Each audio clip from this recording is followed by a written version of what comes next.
Hola, hoy te mostraré cómo hago mi moño para las clases de ballet. Para comenzar, debes tener estos elementos: una liga, ganchitos, una redecilla o malla elástica para el cabello y una botella de spray con agua. Primero debes peinarte el cabello y tratar de que todo esté dirigido hacia atrás.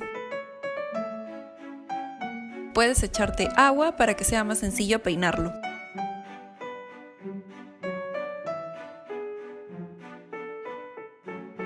Al hacer la cola, debes asegurarte que ésta se encuentre un poco más arriba de la altura de la oreja.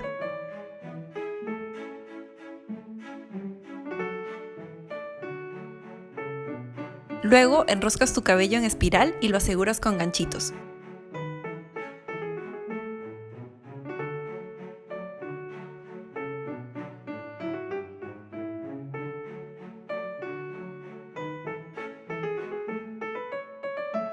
Una vez esté listo, pones la redecilla o malla elástica encima del moño y lo aplastas para tratar de aplanarlo.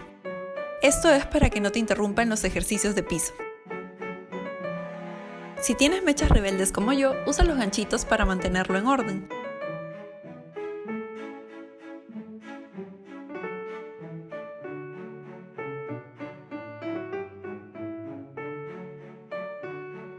Y listo, así es como hago mi moño para ballet.